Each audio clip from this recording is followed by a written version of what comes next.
They didn't ask me to sit down. Chris Nolan didn't bother with pleasantries. He looked at me the way executives look at numbers that no longer justify their cost. "This isn't termination," he said evenly. "It's a strategic resignation." The phrase landed hard, polished and rehearsed, designed to sound merciful while stripping me of choice. Around the table, the board remained perfectly still. No nods, no objections, just people who had benefited from my silence for nearly 2 decades, absorbed by their notes. I am Thalia Ward. For 19 years, I served as Senior Compliance and Risk Director. I was called in after deals were announced, when reality arrived with regulators, auditors, and clauses no one wanted to read. I didn't generate headlines. I made sure the company survived them. Chris leaned back, folding his hands.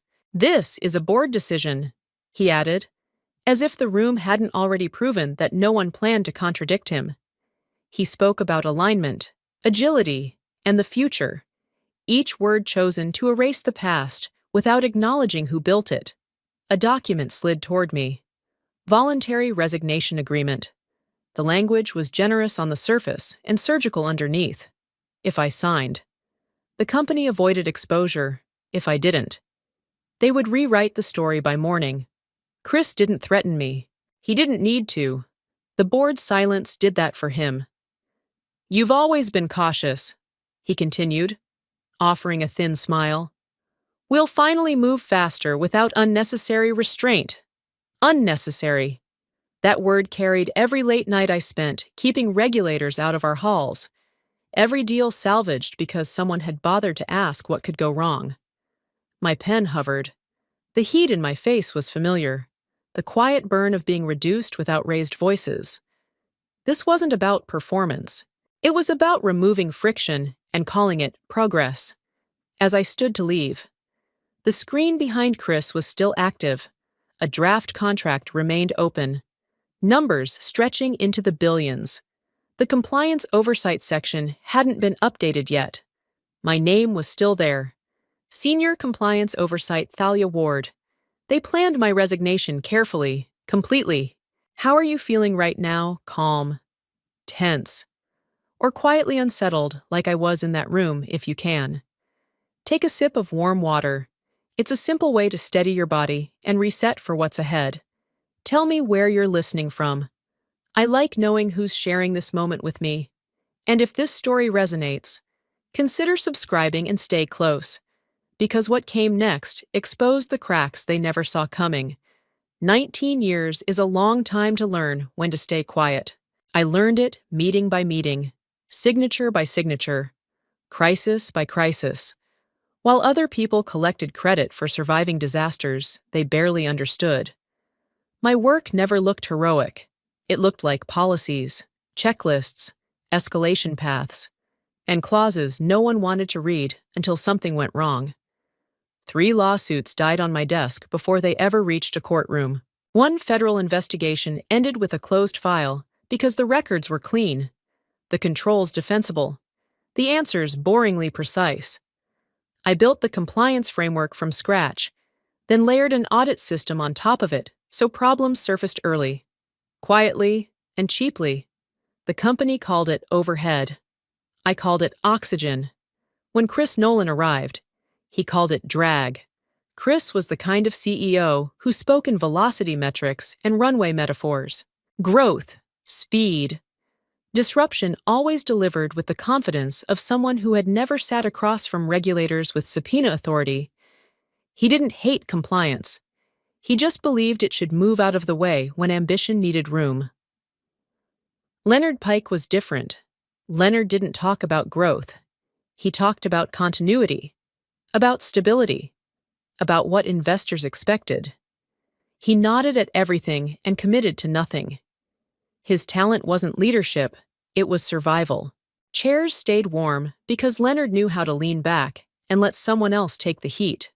Together, they decided I was the problem, not because I was wrong, but because I was consistent. I slowed decisions with questions. I documented risks they preferred undocumented. I reminded them that shortcuts only feel faster until they collapse.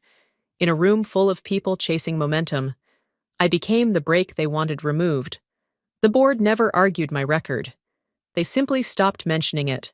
Silence became strategy. Meetings happened without me. Decisions appeared fully formed. By the time I was invited back in, my role had already been redefined as resistance. Chris smiled for cameras the day after my resignation. "We're entering a bold, faster era," he told reporters, selling confidence like a product launch.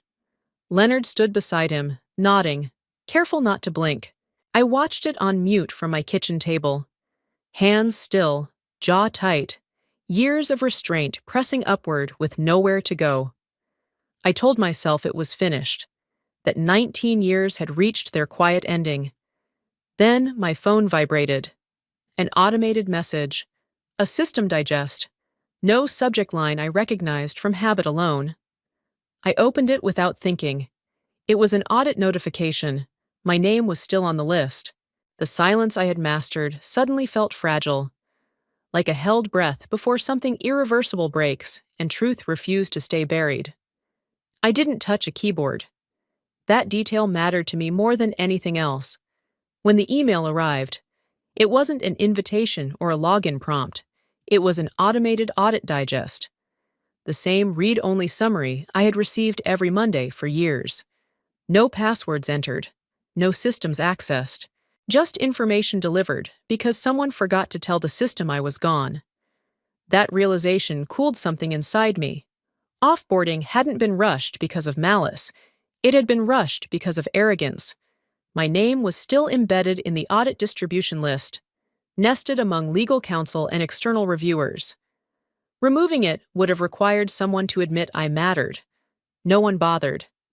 I read slowly, the way I always had. Change history. Approval chains. Timestamps. The mechanics of governance, stripped of speeches and optimism. This wasn't spying. It was oversight. The kind the company had paid me to design and now pretended it didn't need. The first anomaly appeared halfway down the report, a personnel change logged against a strategic oversight role. Then another, titles adjusted, responsibilities reassigned, each entry neat, compliant in appearance, devastating in implication. My breathing stayed steady. Emotion would only blur the pattern forming in front of me.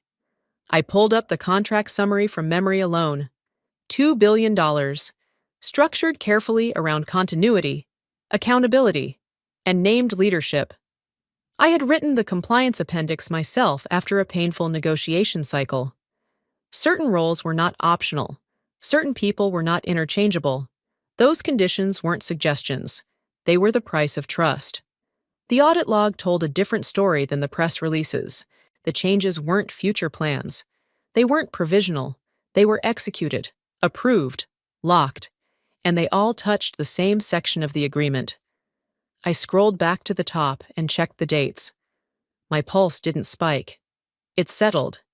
Every change had been finalized before my resignation meeting, before the document slid across the table, before Chris Nolan explained strategy and the board practiced silence.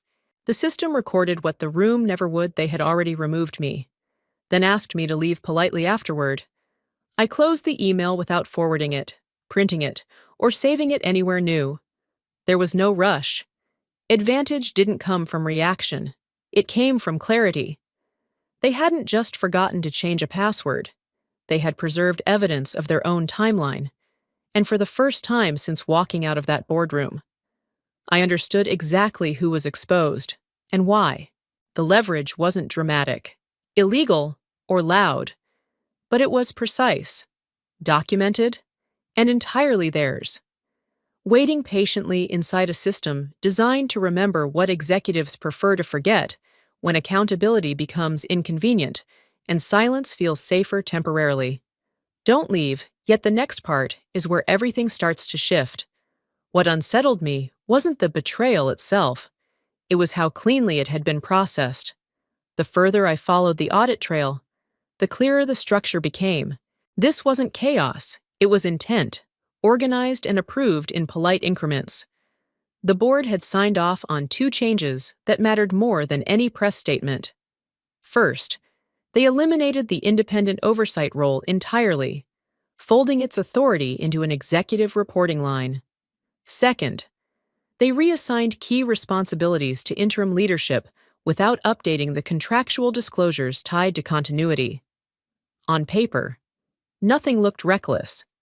In context, it was catastrophic. The key person clause wasn't decorative language buried in legal noise. It was a condition negotiated line by line because the partner didn't trust systems that outlived accountability. Certain roles had to exist, certain functions had to remain independent. Altering them triggered mandatory disclosure, not discussion. I had explained this repeatedly, in writing, in rooms where nodding replaced listening. Chris Nolan understood growth narratives, not governance mechanics. He treated risk like a delay instead of a boundary. When the oversight role disappeared, he framed it internally as efficiency. The board echoed him, eager to remove friction and even more eager to avoid admitting exposure. Leonard Pike signed with the confidence of someone who believed silence counted as insulation. What none of them did was notify the partner. The audit log confirmed it with clarity. Approvals were logged, roles were altered, disclosures were skipped. The risk wasn't misunderstood, it was deliberately deferred, hidden behind optimistic timelines and internal language about transition. I felt the tension settle into something sharper than anger. The deal wasn't unraveling because of market forces or leadership change. It was structurally invalid. Every hour it remained undisclosed increased liability. Every public statement deepened the misrepresentation. That was the moment the thought surfaced fully formed. Undeniable and cold. This deal isn't failing, it's illegal. I went back to the contract. This time, not as a former employee, but as the person still named in its compliance escalation section. Termination language mattered. Resignation language mattered more. The obligation to report material governance changes didn't evaporate because my title had. It attached to responsibility, not employment status. They had assumed my silence ended with my exit. They were wrong. The agreement required notification within a defined window. And that window was closing. The irony was almost clinical. By removing oversight without disclosure, they had ensured the only person contractually obligated to raise the alarm was the one they pushed out. I closed the document and stared at the confirmation timestamps. Everything I needed was there, signed and dated by their authority. The logic was complete. The tension no longer belonged to me. It belonged to anyone who had mistaken removal for erasure and speed for immunity, inside a system designed to remember who signed what. I sent the notice the same way I had sent hundreds before it, calmly, formally, and without accusation. It went through the compliance channel defined in the contract, addressed to legal counsel, copied to the board, and logged in the system they still trusted. The subject line was plain: material governance disclosure. No emotion, no commentary, just facts aligned with obligation. I stated the changes: removal of independent oversight, reassignment of key roles, absence of partner notification. Each sentence referenced the exact clause it touched. I didn't ask permission. I fulfilled duty. When I clicked send, I felt nothing dramatic. Only the quiet certainty that comes from doing something correctly when it matters most. Chris Nolan called less than an hour later. He didn't introduce himself. He didn't ask questions. He went straight to accusation. "You're interfering," he said sharply. "You're no longer with this company." His voice carried the confidence of someone used to being obeyed, not challenged by process. I listened until he ran out of momentum. Then he pivoted.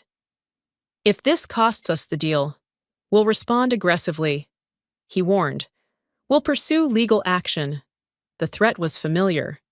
Recycled language meant to create hesitation. It didn't work. Fear requires uncertainty.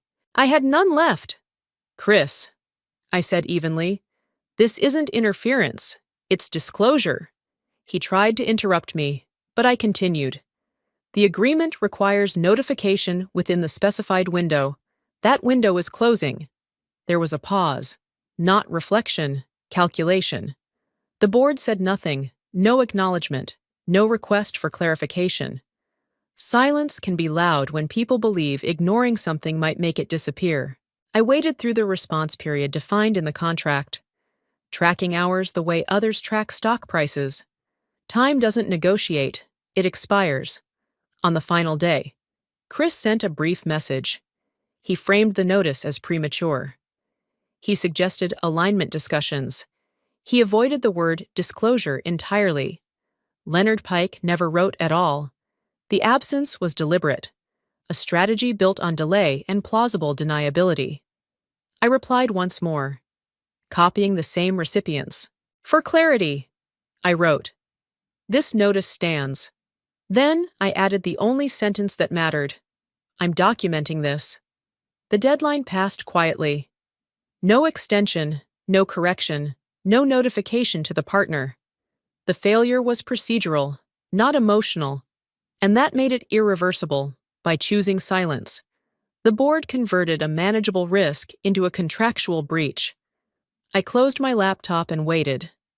Justice doesn't arrive with noise. Sometimes it arrives because no one bothered to answer when they still had the chance to do the right thing.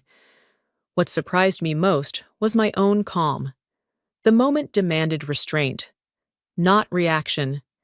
They believed pressure would make me fold. Instead, it clarified everything. Process held.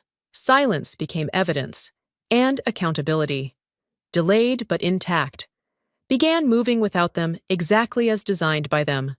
Before I go on, how do you think this will end? The partner didn't call me first. They followed procedure, exactly as their contract allowed, and activated an independent audit without warning or commentary. That detail mattered. Audits like that are not emotional reactions. They are defensive reflexes triggered when trust falters and liability comes into view. I learned about it the same way I had learned everything else in this process quietly. A notice appeared in the system, routed to legal and copied to the board. Scope defined. Authority granted. External reviewers assigned. No accusations, just motion. My hand stayed steady as I read it. This was no longer theoretical. The mechanism had engaged. The audit moved fast, faster than internal leadership expected. It examined governance structure, oversight independence, and escalation compliance. The findings didn't surprise me. They confirmed what the logs already showed: independent supervision removed, material changes undisclosed, and a board that treated silence as strategy. Governance failure isn't dramatic. It's cumulative, built from skipped steps and unchecked assumptions. Chris Nolan tried to stay ahead of the narrative. He sent internal messages urging calm, reminding everyone that audits were routine and cooperation was key. Then he spoke to investors, smiling easily. This is just a temporary pause, he said. We're aligned with our partners and confident in a positive outcome. I watched the interview later. Volume low, noting what he didn't say. He didn't mention the board. He didn't mention disclosure. He didn't mention the clause that now mattered more than optimism. Confidence can't rewrite contracts. It can only delay recognition. The partner finished their review within days. They didn't negotiate. They didn't request remediation. They exercised a right they had secured long before this leadership team arrived. The withdrawal was clean, precise, and irreversible. The official email arrived early. Addressed formally, language restrained, subject contract status update. I opened it slowly, already knowing the shape of the words inside. Contract terminated. Governance failure. That was it. No commentary, no escalation, no room for reinterpretation. The phrase carried weight because it wasn't angry. It was factual. The board scrambled after that. Calls were made, advisors summoned, statements drafted. None of it mattered. The decision had already been executed by people who valued structure over persuasion. I felt something loosen in my chest. Not triumph, not relief, but a quiet satisfaction that comes when process works as intended. I hadn't argued. I hadn't intervened. I had simply allowed accountability to complete its arc. Chris had called it a pause. He was wrong. This wasn't a pause. It was an ending, delivered calmly, by a system that remembered what leadership hoped everyone else would forget. Chaos arrived without warning, the kind that doesn't shout at first, but spreads through calendars and inboxes until no one knows who is in charge of the damage. The board meeting was called urgent, then upgraded to critical, then moved twice within an hour. I wasn't invited, but I didn't need to be there to know what was happening. The system recorded enough. They blamed Chris Nolan immediately. It was efficient, almost rehearsed. The same directors who had nodded through every approval now spoke in urgent fragments about leadership failure and reputational risk. Chris responded exactly as I expected. He didn't deny the outcome. He redirected responsibility. He said my notice was aggressive. He said my timing was disruptive. He said my silence after resignation was strategic interference. Hearing my name used that way felt surreal. I had not raised my voice. I had not contacted the partner. I had followed the contract with mechanical precision. Still, in that room, logic was less useful than scapegoats. Panic needs a target. Leonard Pike moved carefully through the noise. He spoke last, as he always did, and framed his words as concern rather than defense. He suggested the company needed to demonstrate accountability quickly. He implied that decisive action could restore confidence. The meaning was obvious. Sacrifice the CEO. Preserve the board. Chris pushed back, his tone sharper now. He reminded them that every decision had been approved, that oversight changes were collective, that he had followed guidance. For a moment, the room fractured, alliances shifting as self-preservation took priority over coherence. Then the lawyers spoke. The general counsel didn't raise his voice. He didn't dramatize. He summarized. He explained that removing independent oversight without disclosure wasn't a leadership-style issue. That silence after formal notice wasn't a misunderstanding. That exposure existed regardless of intent. He paused, then delivered the sentence that settled everything. This isn't a CEO problem, he said. This is a governance collapse. No one argued after that, because governance failure belongs to boards, not executives. It can't be delegated downward once documented upward. Leonard understood this instantly. His posture changed. Calm drained into calculation. The final blow came quietly. Through counsel, relayed without commentary, the partner would consider renegotiation under one condition. The entire board would have to be replaced, not reviewed, not restructured, removed. The room fell silent in a way that couldn't be managed. Leonard said nothing. Chris stared at the table. Directors who had never missed a vote suddenly understood what accountability actually meant. I sat alone when I read the summary. Pulse steady, mind clear. The chaos was theirs now. The resistance had turned inward. And for the first time since my resignation, I understood the scale of what they had truly lost, and why none of them could stop it anymore. Power doesn't always announce itself. Sometimes it shifts quietly, and the people who once controlled the room are the last to feel it leave their hands. That was the tone of the call when the board finally reached out to me. They didn't apologize. They asked for clarity. Leonard Pike spoke carefully, choosing words that sounded collaborative rather than desperate. He said the situation had become misunderstood. He said the partner needed reassurance. He asked if I could help explain context, maybe smooth communication, maybe guide a rapid correction. It was framed as temporary, informal, almost generous. Another director followed. She talked about restoring trust, about institutional memory, about how much my experience still mattered. Then came the offers, layered politely, as if presented on a menu: a senior advisory role, immediate compensation, public acknowledgement of my contributions. They spoke about repairing my reputation as if they had never dismantled it themselves.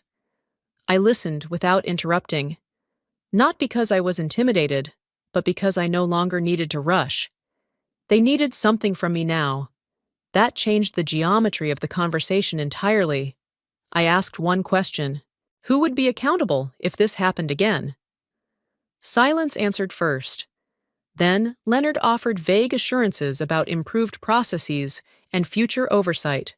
No names, no authority, no admission of fault, just language designed to sound responsible without committing to responsibility.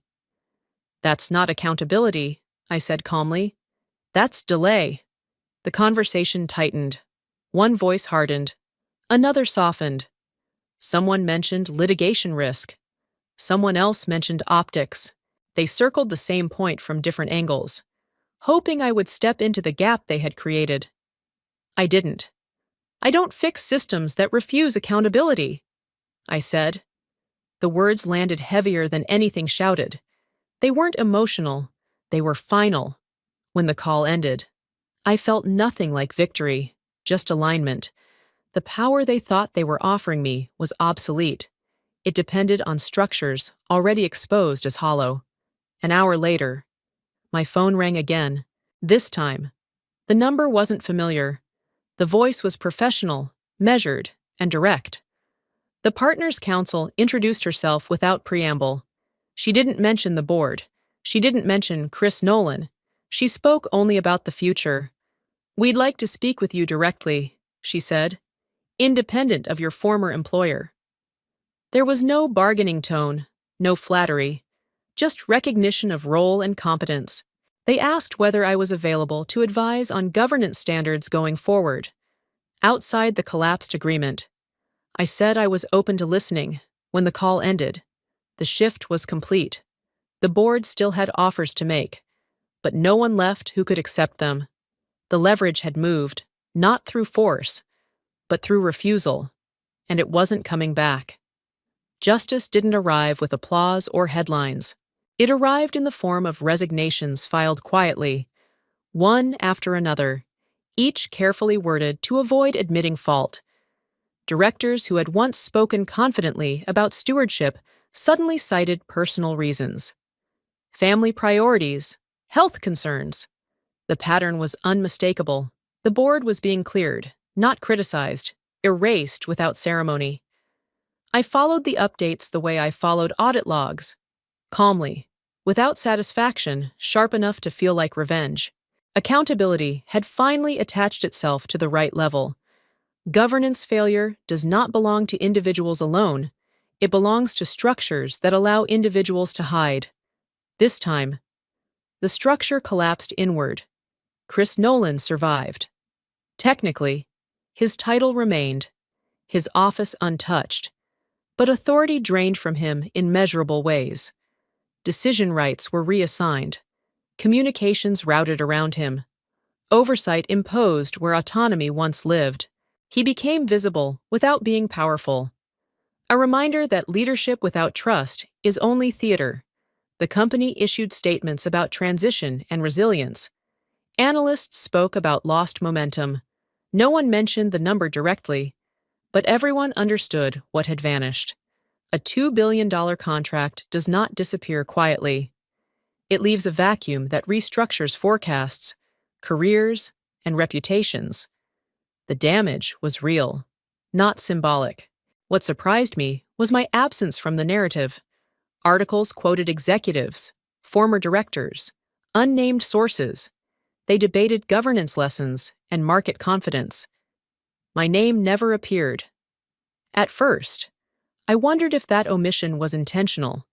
Then I understood it for what it was. Silence was the acknowledgement. If they had mentioned me, they could have framed the story as personal conflict, sour grapes, retaliation.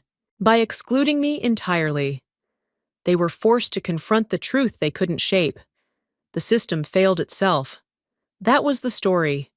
I watched from a distance as the company recalibrated. knowing there would be no invitation to explain or clarify.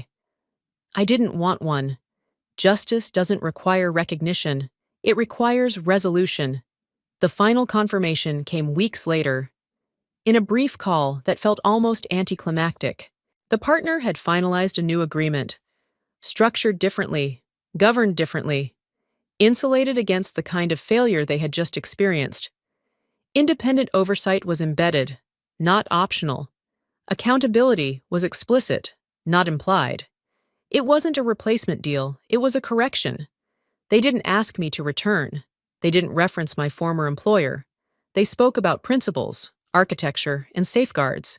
It was exactly the conversation I had spent 19 years trying to have. When I ended the call, I felt the satisfaction settle fully, cleanly. Nothing had been destroyed. No one had been publicly shamed.